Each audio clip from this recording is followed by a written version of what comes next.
And background.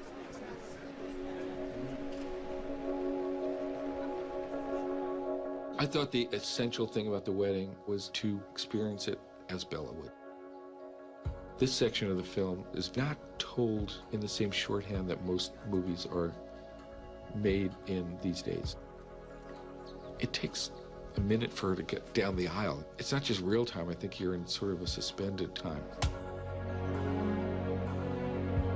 I think because of the anticipation, it was possible to really settle into a different rhythm where you explore as many of those emblematic moments as possible.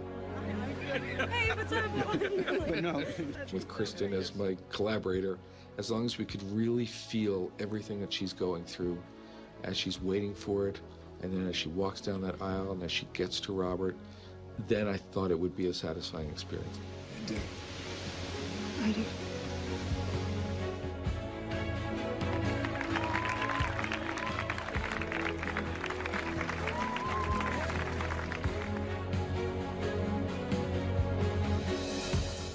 The wedding, it just felt so real.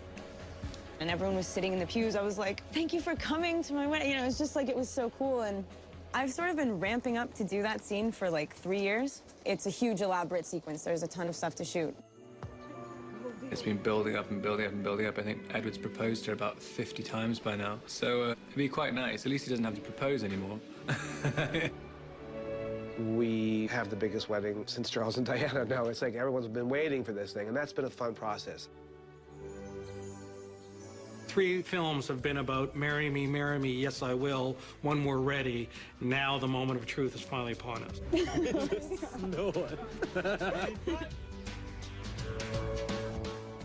It's an exciting day for us today. We're finally shooting the wedding. We approached it from what will this wedding look like where it won't look like everybody else's wedding. What if it just was part of the forest? It's kind of along the lines of Midsummer's Night Dream. We're in the middle of the woods. It was very romantic and young and elegant. We wanted it to be very organic, to be part of the forest. There's no white chairs, none of that. No typical wedding. Flowers that just seem to be floating in air. And part of it is that they had to filter the sun so that it would never hit them and they'd sparkle. It's just branches that have come up out of the ground that are turned into benches.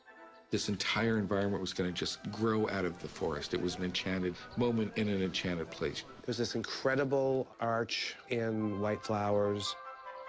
The path, it's moss with little white flowers all through it. It will be as if it's raining flowers.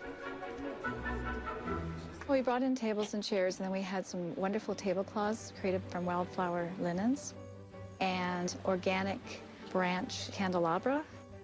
We had a floral designer create floral centerpieces that are ferns and moss and white flowers. The tabletops are all sort of like moss that comes up into branches with candles, and it's pretty beautiful. I think the scenery kind of creates this beautiful summery feeling that is kind of lots of sparkle and magic. In the table dressing, there's sort of sparkly things as well. You know, we tried to do something organic and yet elegant and magical.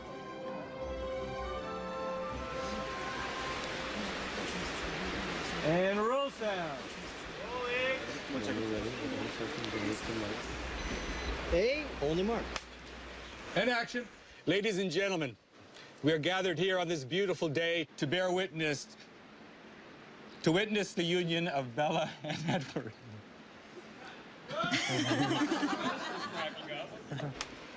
To have and to hold. Is it for better or for worse? For rich, for poor, I thought. It is. It's for richer or for poor, right? I now pronounce you husband and wife.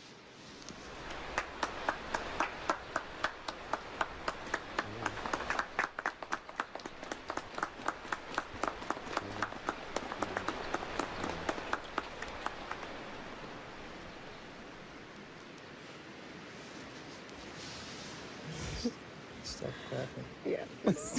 Everyone leave, please. I don't know any of you people. It's really funny. Who are they? Cut.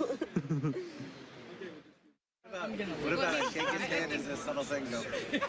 When a couple of people ask me to say, you got to be in this scene, we're sharing with Stephanie Meyer, the writer, Melissa Rosenberg, the screenwriter, and Wick, the other producer. How can you say no? Forever in history. I came up especially to be in the wedding. I wanted to be a part of it, and it's incredible to be sitting there and watching it all happen. I did think that was a great place for everyone who'd been involved in the movies to make an appearance.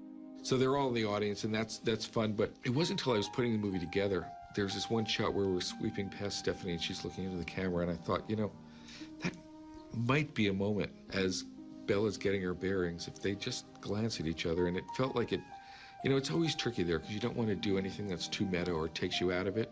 But it also felt to me like a very moving moment of just character acknowledging her creator.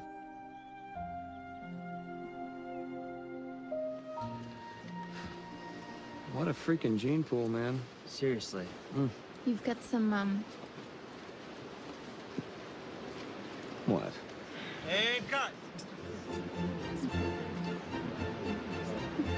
It's really exciting because when you meet the Denali clan for the first time, it's at the wedding. That's exciting because their characters were supposed to show up earlier. I always felt like they would. Over and over again, they kind of got pushed to the next novel and pushed to the next novel. And I think we feel a little bit that way. Everyone's been ready for them. We come in for the wedding and, you know, we make quite an appearance. I don't think humans are so used to seeing a bunch of golden-eyed vampires sitting around a table dressed really well.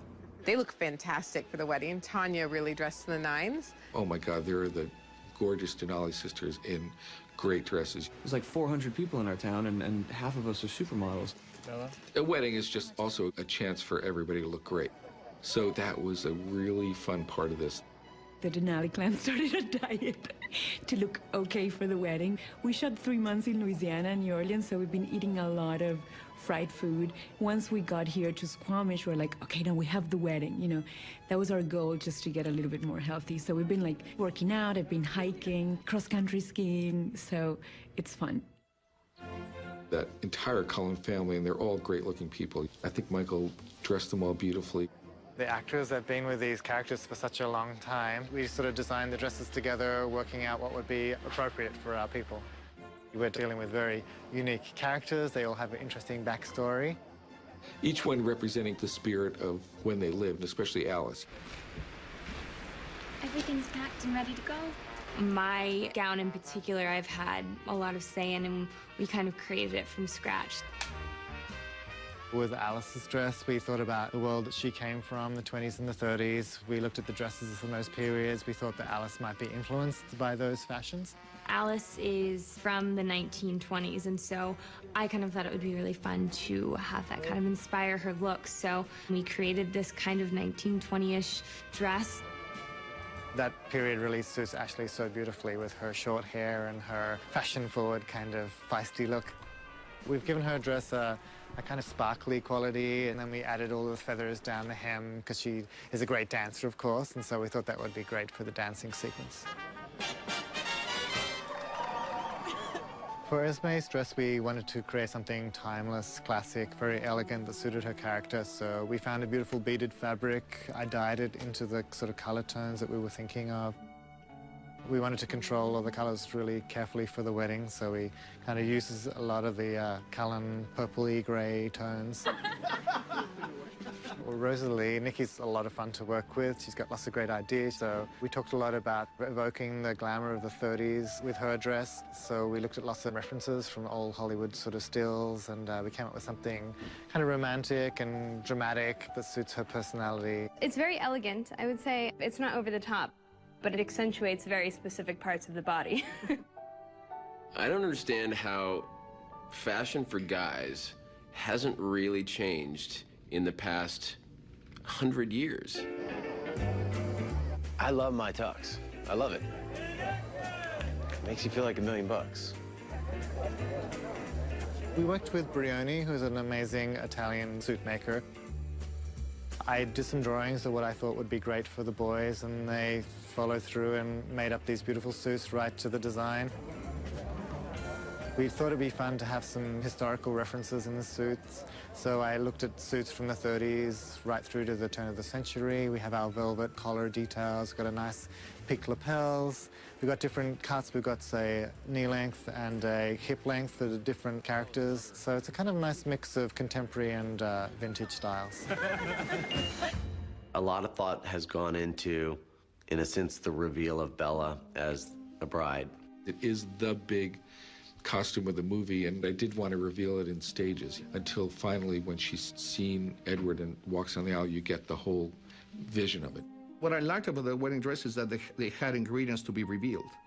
That was not just a dress, that it had the bag that reveals the bag. It had elements that would allow us to slowly be putting pieces together. Stephanie Meyer had lots of ideas about the wedding dress. Of course, she created it in her book. And she had always thought of Carolina Herrera as the designer of that dress. She had very specific details that she wanted to use in this wedding gown. Carolina Herrera is my favorite, and I really wanted the dress to be something that really special, not something that you're going to see every day, not a dress you would go and pick up at a store somewhere. I sought an inspiration a little bit from the 20s, but it has to be for now. Together, Stephanie and I collaborated with Carolina Herrera, and they created this beautiful white bias-cut satin dress. The lace is especially designed for that dress, which is the extravagant detail in the back of the dress, which is a very important detail. It's got a very dramatic back, which is kind of cut out with beautiful lace overlays. I think Stephanie wanted it to be extremely simple, not overdone. I love what they did with it. They just came up with a really stunning concept. It's similar to what I envisioned, but then they sort of add in their own elements. It turned out beautiful. Considering how much pressure and weight has been put on this dress, it was really scary right up until it fit perfectly. She really loved it, I think. And so it was about something that was going to be beautiful and that would fit Kristen perfectly. And I think that's where we ultimately landed. The most important is to please the bride because she's going to wear it. And when she tried the dress on at the end, she was very moved by it. I think it's beautiful. I love it. Which it was fabulous for me because I saw the job was done. I now pronounce you husband and wife.